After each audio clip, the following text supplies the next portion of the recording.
الحمدللہ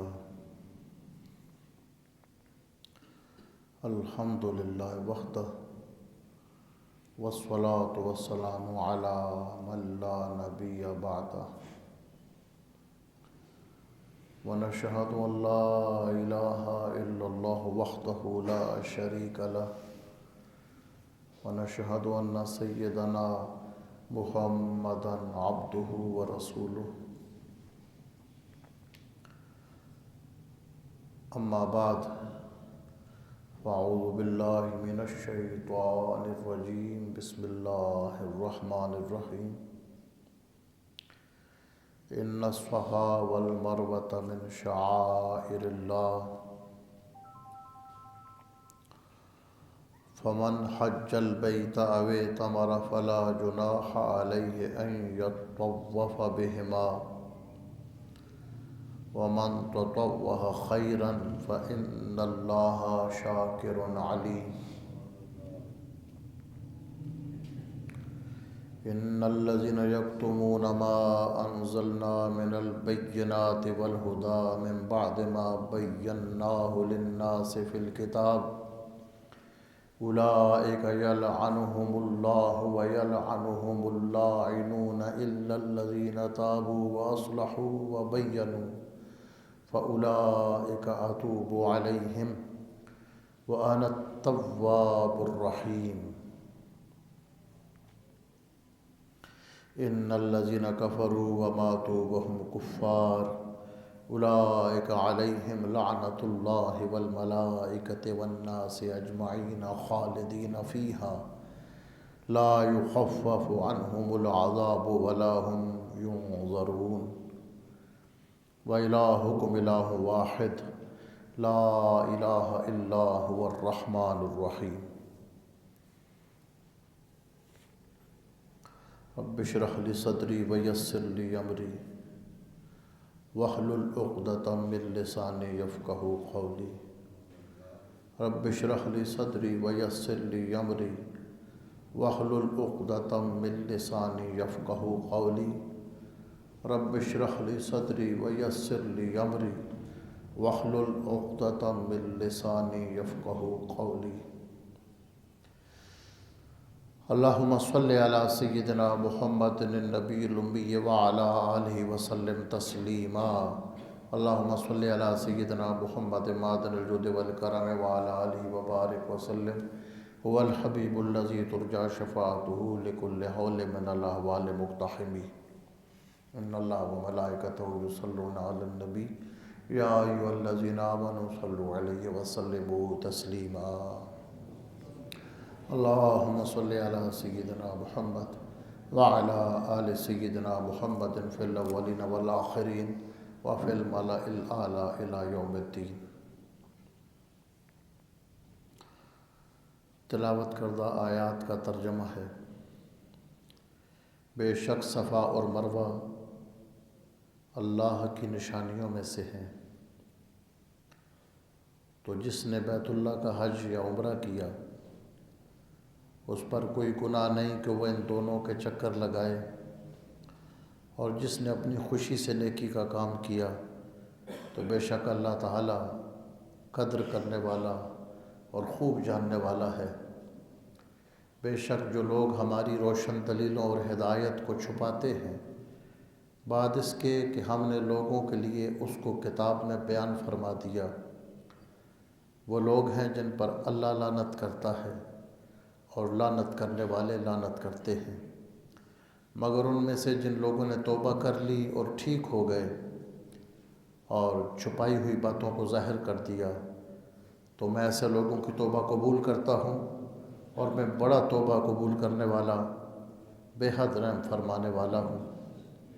بے شک جن لوگوں نے کفر کیا اور کفر کی حالت میں مر گئے یہ وہ لوگ ہیں جن پر اللہ کی لعنت ہے، فرشتوں کی اور تمام لوگوں کی لعنت ہے، وہ ہمیشہ اسی میں رہیں گے، ان کا عذاب ہلکا نہیں کیا جائے گا اور نہ ہی ان کو مہلت دی جائے گی، اور تمہارا معبود ایک معبود ہے، کوئی معبود نہیں اس کے سوا، وہ نہایت رحم فرمانے والا اور بے حد مہربان ہے۔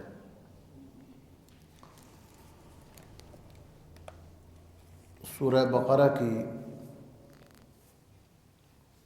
آیہ مبارکہ 158 سے 163 کی تلاوت کا شرف حاصل ہوا ہے۔ ان الصفا والمروۃ من شعائر اللہ، فرمایا بے شک صفا اور مروہ یہ اللہ تعالیٰ کی نشانیوں میں سے ہیں۔ فمن حج البیت او اعتمر فلا جناح علیہ ان یطوف بہما،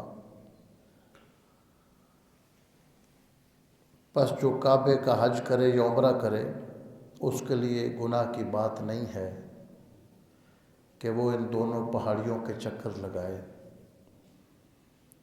ومن تطوع خیراً، اور اپنی خوش دلی سے، خوش طبیعتی سے اگر کوئی نیکی زیادہ کرتا ہے تو اللہ اس کا قدردان ہے اور سب کچھ جاننے والا ہے۔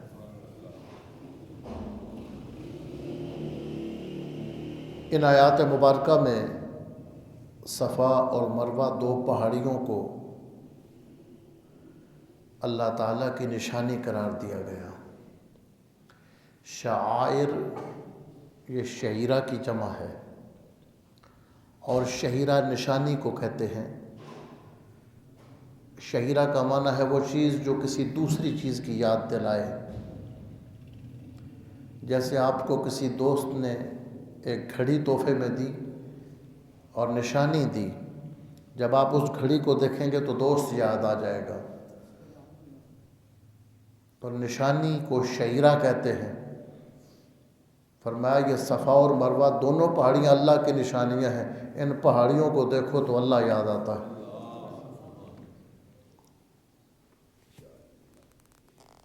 یہ اللہ کی نشانیوں میں سے ہے۔ فلا جناح علیہ ان یطوف بہما، حج اور عمرہ کرنے والا اگر ان کے درمیان چکر لگائے تو اسے کوئی گناہ نہیں ہے۔ یہ وہ نازک مقام ہے جہاں شان نزول کی اہمیت سمجھ آتی ہے۔ جب تک شان نزول کا علم نہ ہو تو کئی مقامات پر قرآن کا سمجھنا بہت مشکل ہو جاتا ہے۔ یہ وہ مقام ہے، شان نزول کا علم نہ ہونے کی وجہ سے حضرت عروہ بن زبیر رضی اللہ تعالیٰ عنہ ام المومنین سیدہ عائشہ صدیقہ کے بھانجے تھے، تو انہوں نے اس سے یہ مسئلہ بیان کر دیا کہ حج اور عمرے کے درمیان، صفا اور مروہ کے درمیان دوڑنا یہ ضروری نہیں۔ اس لیے اللہ تعالیٰ نے کہا کہ اگر کوئی چکر لگا لیتا ہے تو گنہگار نہیں ہوگا، تو لہذا ضروری نہیں ہے صفا اور مروہ کے درمیان سعی۔ یہ صحیح بخاری میں ہے۔ تو ام المومنین سیدہ عائشہ صدیقہ نے فرمایا تجھے سمجھ نہیں ہے کہ یہ آیت کس موقع پر اتری تھی اور کیوں اتری تھی، اگر تجھے سمجھ ہوتی تو تو یہ بات نہ کرتا۔ تو ام المومنین نے اس مقام پر ان کو روک دیا، چونکہ ظاہری ترجمے سے یہی بات سمجھ آتی ہے کہ صفا اور مروہ کا چکر کوئی ضروری نہیں ہے، کہ جو حج اور عمرہ کرے اور ان کے درمیان چکر لگائے تو کوئی گنہگار نہیں ہوگا۔ یعنی اس سے یہ ثابت ہوتا ہے کہ واجب نہیں ہے یا فرض نہیں ہے۔ تو حضرت ام المومنین نے پھر اس کا شان نزول بیان فرمایا۔ بخاری شریف کے اندر اس کی پوری تفصیل ہے، دیگر سیاستہ کی کتب کے اندر ہے۔ تو اس سے یہ اندازہ کر لیں کہ شان نزول کون سی آیت کس مقام پر اتری، کیا واقعہ پیش آیا، وہاں حالات کیا تھے۔ جو جتنا زیادہ شان نزول کو جاننے والا ہوگا وہ دوسروں سے زیادہ قرآن کو سمجھنے والا ہوگا۔ یا اس بات کو بھی سمجھ لینا چاہیے کہ جو امیر المومنین سیدنا علی مرتضیٰ شیر خدا نے بیان کیا کہ فرمایا قرآن کی ہر آیت کے بارے میں یہ بتا سکتا ہوں کہ یہ پہاڑوں میں اتری تھی یا میدانوں میں اتری تھی، رات کے وقت اتری تھی یا دن کے وقت اتری تھی۔ اس لیے قرآن کی آیات کے شان نزول کے بارے میں سب سے زیادہ علم سیدنا علی مرتضیٰ کو تھا، اور حضور صلی اللہ علیہ وسلم سے ہر وقت کی معیت تھی۔ نبی پاک علیہ الصلوۃ والسلام کا اتنا زیادہ قرب تھا، اسی وجہ سے قرآن کے سب سے بڑے عالم بھی سیدنا علی مرتضیٰ ہیں۔ آپ کو عالم المفسرین کہا جاتا ہے۔ فرمایا صفا اور مروہ دو پہاڑیاں اللہ کی نشانیاں ہیں، حج اور عمرہ کرنے والا اگر ان کے درمیان چکر لگائے تو گنہگار نہیں ہوگا۔ تو اس سے بعض لوگوں نے یہ سمجھ لیا کہ صفا اور مروہ کے درمیان اگر چکر لگائے گنہگار نہیں ہوگا، اس کا مطلب ہے یعنی کوئی اہمیت کی بات نہیں ہے، کوئی واجب نہیں ہے، فرض نہیں ہے۔ تو جب ام المومنین سیدہ عائشہ صدیقہ کے سامنے یہ مسئلہ بیان ہوا، فرمایا بات یہ نہیں تھی، بات یہ تھی کہ صفا اور مروہ یہاں دو بت رکھے ہوئے تھے، ایک بت کا نام اساف تھا، دوسرے کا نام نائلہ تھا۔ ایک مرد اور عورت کے نام پر تھے۔ یہ دونوں پہاڑیاں اللہ کی نشانیاں ہیں، بیت اللہ سے یہ مشرقی سائڈ پر ہیں۔ تو یہ اللہ کی نشانیاں ہیں، اس وقت سے ہیں جب سے سیدہ ہاجرہ نے یہاں چکر لگایا تھا۔ تو یہ وہ مقدس مقام ہے جو اللہ کی نشانی ہے، اور جب کوئی گناہ ہی ہوتا ہے، لیکن جب کسی مقدس مقام پر گناہ کیا جائے تو اس گناہ کی سزا بڑھ جاتی ہے۔ نیکی نیکی ہوتی ہے، لیکن کسی بڑے مقام پر، مقدس مقام پر نیکی کی جائے تو نیکی کا اجر بڑھ جاتا ہے۔ نماز نماز ہی ہے، یہی نماز جا کر بیت اللہ میں پڑھے تو لاکھ گنا زیادہ ثواب ہے۔ تو جہاں نیکی کا ثواب بڑھ جاتا ہے وہاں گناہ کی سزا بھی بڑھ جاتی ہے۔ حضرت عبداللہ بن عباس رضی اللہ تعالیٰ عنہ نے حج والے دن دیکھا کہ میدان عرفات میں ایک بندہ بھیک مانگ رہا ہے، تو آپ سخت ناراض ہوئے۔ فرمایا آج کے دن اس مقام پر یہ گناہ کا کام کر رہا ہے، یعنی بھیک مانگنا، بغیر ضرورت کے لوگوں سے سوال کرنا ویسے بھی گناہ ہے، لیکن تو حج والے دن اور میدان عرفات میں جو اللہ کی نشانیوں میں سے، حج کے مقامات میں سے ہے، تو یہ جرم کر رہا ہے۔ اس سے صحابی بتانا یہ چاہتے ہیں کہ کسی برکت والے مقام پہ اگر نیکی کی جائے تو اس کا اجر زیادہ کر دیا جاتا ہے، گناہ ہو تو اس کی سزا سخت ہو جاتی ہے۔ اب صفا اور مروہ یہ پہاڑیاں ہیں، ایک جوڑا تھا، وہاں انہوں نے زنا کی کوشش کی، بدکاری کی کوشش کی، ان دونوں کو وہاں پر شکلیں بگاڑ دی گئیں اور پتھر بنا دیے گئے۔ اسحاف اور نائلہ، انہی کے نام پر کفار نے وہاں بت بنا لیے، ان بتوں کا طواف کرتے تھے، ان کا احترام کرتے تھے۔ تو جب صفا اور مروہ حج کا حکم ہوا تو صحابہ اکرام نے سوچا کہ یہ تو وہ کام ہے جو کفار کرتے تھے، صفا اور مروہ پہ عزت کے ساتھ ان بتوں کو پیش آتے تھے، اگر ہم یہ کام کریں گے تو ہمارا یہ کام کافروں سے ملنے جلنے والا ہوگا، اس کی مشابہت ہو جائے گی، لہٰذا ہم گنہگار ہو جائیں گے۔ رب نے فرمایا نہیں، کافروں نے جو کیا وہ ان کا اپنا کام ہے، تم اگر چکر لگاؤ تو گنہگار نہیں ہوگے، کافروں کو اپنی نیت کی سزا ملے گی، تمہیں اپنے عمل کا اجر ملے گا۔ پھر ام المومنین نے اس کے ضروری ہونے پر ان کو ہدایت کی کہ حضور صلی اللہ علیہ وسلم نے صفا اور مروہ کے جو چکر ہیں ان کو لازم قرار دیا ہے۔ تو اس سے یہ پتہ چلا کہ کوئی نیکی کا کام ہے، اگر بعد میں کوئی گمراہ لوگ اس کو شروع کر دیتے ہیں تو اس سے نیکی پر فرق نہیں پڑتا۔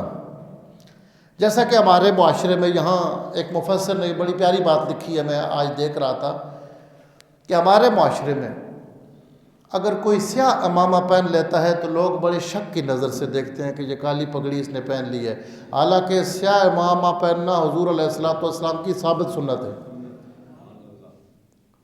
بخاری مسلم میں حدیث ہے، نبی پاک علیہ السلام سیاہ امامہ جمعہ والے دن بھی پہنتے تھے، اکثر سرکار نے سیاہ امامہ، کالے رنگ کا امامہ مبارک پہنا ہے. باقی اکا دکا نبی پاک علیہ الصلوۃ والسلام سے زرد رنگ ثابت ہے، زعفرانی رنگ ثابت ہے. سفید رنگ کا امامہ پہننا ثابت نہیں، لیکن آپ صلی اللہ علیہ وسلم نے سفید لباس کو پسند کیا ہے، اور سفید لباس میں امامہ بھی آ جاتا ہے، اس لیے بعض علماء نے سفید امامے کو بھی سنت لکھا ہے. لیکن صحیح حدیث کے اندر جو آتا ہے کہ سرکار نے سیاہ امامہ پہنا ہے. اگر بعد میں کسی دور میں کسی فرقے نے اس کو اپنی نشانی بنا لیا تو سنت پہ فرق نہیں پڑے گا. صفا مروہ الوا کی نشانیاں ہیں، ان کو چکر لگانا اگر کافروں نے شروع کر دیا تو صفا مروہ کے فرق نہیں پڑے گا. فرمایا کافر اگر وہ کام گناہ کا کرتے ہیں وہ ان کا اکرا کام ہے. اے نبی کے صحابہ، جب تم طواف کرو گے اللہ تمہیں اس کا اجر عطا فرمائے گا. تو یہ شان نزول تھا. اب صفا اور مروہ جو اللہ کی نشانیاں ہیں، یہ کیوں ہیں؟ وہ اللہ کی نشانیاں کیسے بنی؟ آپ پیچھے ذرا آپ اس ربط آیات کو دیکھیں اور ذرا اس لطف اندوز ہو جائیں.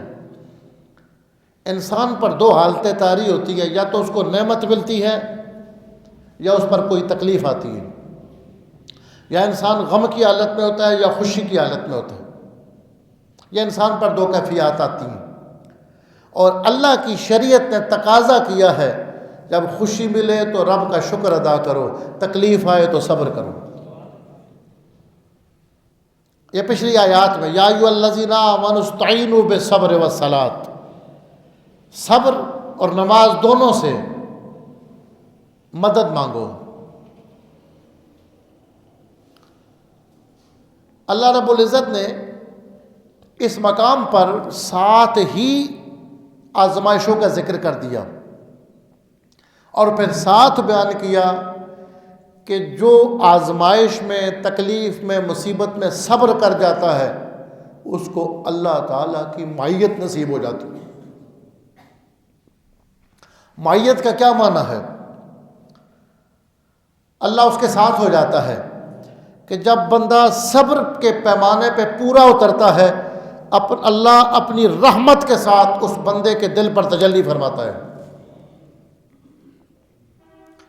اور جس مقام پر وہ بندہ کھڑا ہوتا ہے اللہ اس مقام پر تجلی فرماتا ہے. الشیخ الاکبر محی الدین ابن عربی نے یہاں یہ راز اٹھایا ہے کہ اب وہ مشکل مقام تھا حضرت ہاجرہ کا. پانی نہیں ہے، بچہ پیاس سے تڑپ رہا ہے، چکر لگاتے ہیں. جب 7 چکر پورے ہوئے لیکن رب سے شکایت نہیں کی، جب صبر کے پیمانے پر پوری اتری تو اللہ نے پہاڑی پہ بھی تجلی فرما دی، سیدہ ہاجرہ پہ بھی تجلی فرما دی، اور اس پہاڑی کو اپنی نشانی بنا دیا.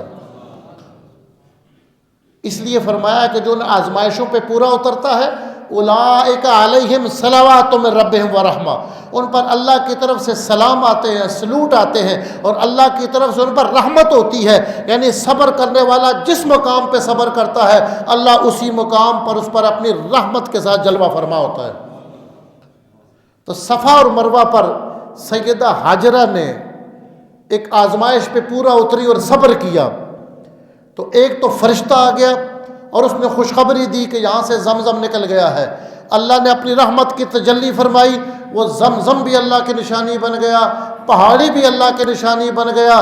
لیکن بڑی نشانی تو سیدہ ہاجرہ کا قلب مبارک ہوگا جس نے صبر کیا تو اللہ نے پہاڑیوں پہ اپنی رحمت کی تجلی فرما دی. وَلَنَبْلُوَنَّكُمْ بِشَيْءٍ مِّنَ الْخَوْفِ وَالْجُوعِ وَنَقْصٍ مِّنَ الْأَمْوَالِ وَالْأَنفُسِ وَالثَّمَرَاتِ.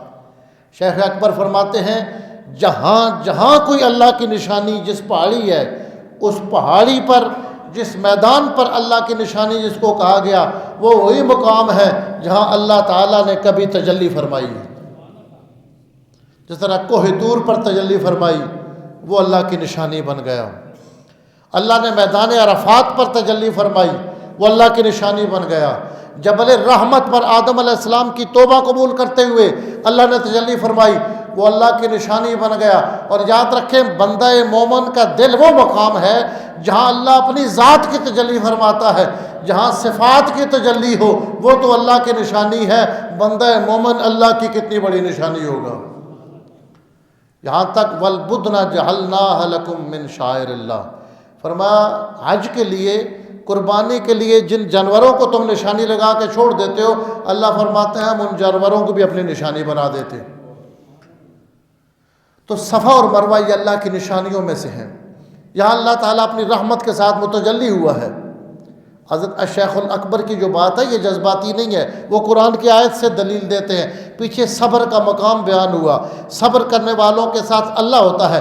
ساتھ فرمایا تم پر آزمائشیں آئیں گی، جب آزمائش پہ پورا اترو گے، اولئک علیہم صلوات، ان پر رب کی طرف سے درود بھی ہے اور رب کی طرف سے رحمت بھی ہے، یعنی جو صبر کے مقام سے گزر جاتا ہے اس پر اللہ اپنی رحمت اور درود کی تجلی فرماتا ہے۔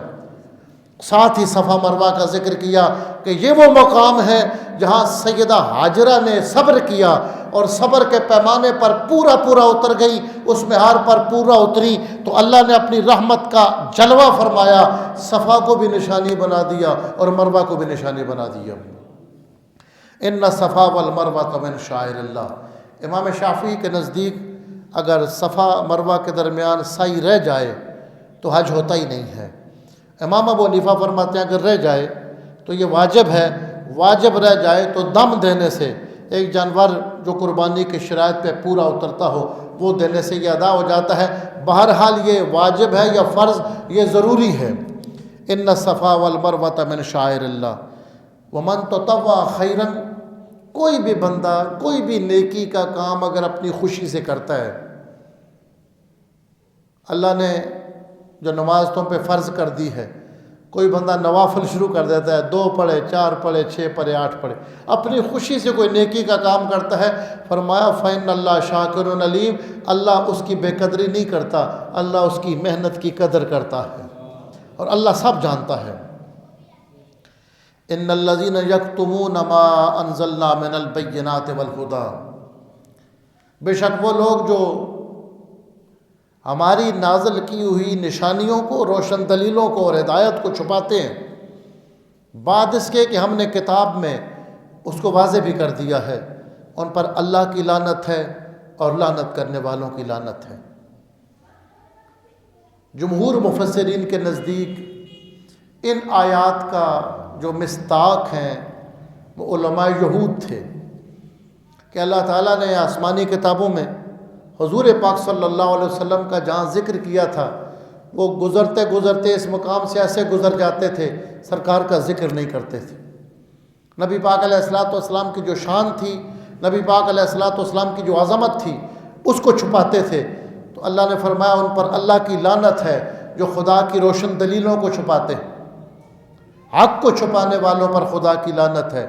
الا الذین تابوا، لیکن وہ لوگ جو توبہ کر گئے، واصلحوا، انہوں نے توبہ کی اور اپنے آپ کو ٹھیک کر لیا اور اچھے عمل شروع کر دیے، وبینوا، اور ظاہر کر دیا، جو غلطیاں وہ کرتے رہے ان کو ظاہر کر دیا اور مان گئے کہ ہم نے ان چیزوں کو چھپایا تھا، فاولئک اتوب الیہم، اللہ فرماتا ہے میں ان کی توبہ قبول کر لوں گا، وانا التواب الرحیم، اور میں بہت زیادہ توبہ قبول کرنے والا، بہت مہربان ہوں۔ ان الذین کفروا وماتوا وهم کفار، بے شک وہ لوگ جنہوں نے کفر کیا اور حالت کفر میں وہ فوت ہو گئے، ایمان نہ لا سکے، اولئک علیہم لعنت اللہ والملائکۃ والناس اجمعین، ان پر اللہ کی لعنت ہے، فرشتوں کی لعنت ہے اور تمام لوگوں کی لعنت ہے، خالدین فیہا، وہ اس لعنت کے عذاب میں ہمیشہ رہیں گے، لا یخفف عنہم العذاب ولا هم ینظرون، ان کے عذاب میں کوئی تخفیف نہیں کی جائے گی، ان کا عذاب ہلکا نہیں کیا جائے گا اور نہ ہی ان کو کوئی مہلت دی جائے گی۔ کفار کے بارے میں یہ قاعدہ بیان کر دیا کہ ان کے لیے کوئی گنجائش نہیں ہوگی، جو ڈٹے رہے کفر پر، حق کو چھپاتے رہے، اللہ کے رسول کی بات کو نہیں مانا، وہ لعنت کے مستحق ہو گئے۔ اس آیت سے ایک اشارہ مل گیا، جس کے عذاب میں ہلکا ہونے کا، کمی ہونے کا ثبوت مل جائے اس کا ایمان ثابت ہو جاتا ہے۔ جس کے بارے میں بھی یہ ثابت ہو جائے کہ اس کا عذاب کہیں ہلکا ہوا ہے، اس کے عذاب میں تخفیف ہوئی ہے، اس کا ایمان ثابت ہو جائے گا۔ کفار کے بارے میں کہہ دیا کہ ان کے عذاب میں کوئی ہلکا پن نہیں ہوگا، ان کے عذاب کو ہلکا نہیں کیا جائے گا، ان کے عذاب میں تخفیف نہیں کی جائے گی، لا یخفف عنہم العذاب ولا هم ینظرون، اور ان کو کوئی مہلت بھی نہیں دی جائے گی، ان کے لیے کوئی ڈھیل بھی نہیں ہے۔ لعنت جو ہے یہ اللہ تعالیٰ کی رحمت سے دور ہونے کی آخری حد کا نام ہے۔ جب کسی بندے پہ لعنت کی جاتی ہے تو اس کا مطلب یہ ہوتا ہے کہ آپ یہ کہہ رہے ہیں کہ یہ اللہ تعالیٰ کی رحمت سے اتنا دور ہے کہ قریب آنے کا اس کے لیے کوئی چانس نہیں ہے۔ اس لیے جو کفار ہیں ان کے لیے لعنت ہے، اور جن لوگوں نے جن کا کفر اور جن کا انکار اور جن کی تکذیب تواتر کے ساتھ ثابت ہے، چاہے تواتر لفظیہ ہو یا تواتر معنویہ، ان کے لیے لعنت ثابت ہو جاتی ہے، اور جو ایمان والے ہیں ان کے لیے اللہ کی رحمتوں کا نزول ہوتا ہے۔